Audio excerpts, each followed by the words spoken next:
में गीता ज्ञानदाता कहता है कि जो मेरे ज्ञान का आश्रय कर लेता है और तत्वदर्शी संत की खोज कर लेता है, फिर वो तत्व ज्ञान को प्राप्त प्राणी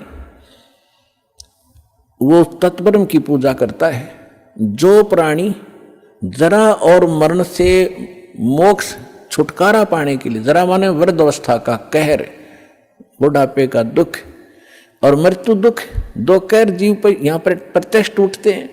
कहते हैं जिनको ये ज्ञान हो गया, इस संसार की यहाँ की इस नकली लोक की कोई इच्छा नहीं रखते वो व्यक्ति, तत्व ज्ञान प्राप्त प्राणी, वो केवल जरा और मरण से छूटने का जो प्रयत्न कर रहे हैं वो तत्ब्रह्म से परिचित हैं और सारे धात्म ज्ञान से परिचित हैं, सब कर्मों से परिचित हैं। वो तत्ब्रह्म 8वें अध्याय के प्रथम मंत्र में गीता ज्ञानदाता से अर्जुन ने पूछा कि वो किम तत्ब्रह्म, वो ऐसा तत्ब्रह्म कौन है, क्या है जिसको जानने के बाद लोग यहाँ की इच्छा कुछ नहीं रखते और केवल अपने इस कहर से छूटने का, जन्म मृत्यु के दुख को और बुढ़ापे के दुख से बचने का, छूटने का प्रयत्न करते हैं, यानी पूर्ण मोक्ष की ही वो चाह रखते हैं।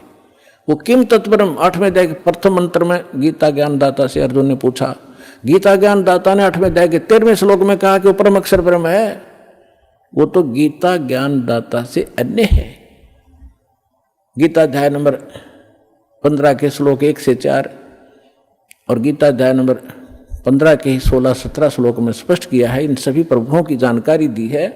अक्षर पुरुष एक पेड़ है, सरपुरुष वा की डार, तीनों देवा, रजगुण ब्रह्मा, सतगुण विष्णु, तम गुण शिव जी, ये शाखा है, पात रूप संसार। और मूल कौन है?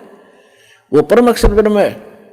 गीता अध्याय नंबर 15 के श्लोक नंबर 16 और 17 में कहा है कि सरपुरुष और अक्षर पुरुष दो पुरुष हैं, दो प्रभु हैं और इनके अंतर्गत जितने प्राणी हैं और ये स्वयं भी नाशवान हैं, इनकी जन्म मृत्यु होती है, लेकिन जीव आत्मा किसी की नहीं मरती। इसलिए 15वें अध्याय के 17वें श्लोक में कहा है उत्तम पुरुष तु अन्य परमात्मा इति उदाहरते, इनसे अन्य है वो श्रेष्ठ भगवान, वो तीनों लोकों में प्रवेश करके सबका धारण पोषण करता है और वो है अविनाशी भगवान। तो परमात्मा ने कहा कि आपका गीता ज्ञानदाता कहता है 15वें अध्याय के 4थे श्लोक में कि अर्जुन, उस तत्व ज्ञान की प्राप्ति के उपरांत परमेश्वर के उस परम पद की खोज करनी चाहिए जहां जाने के बाद साधक फिर लौटकर कभी संसार में नहीं आते।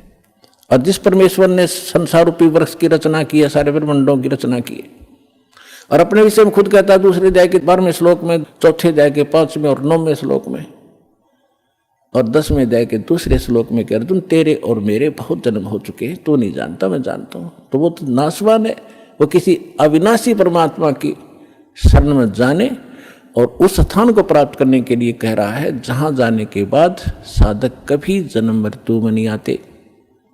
वो कौन है?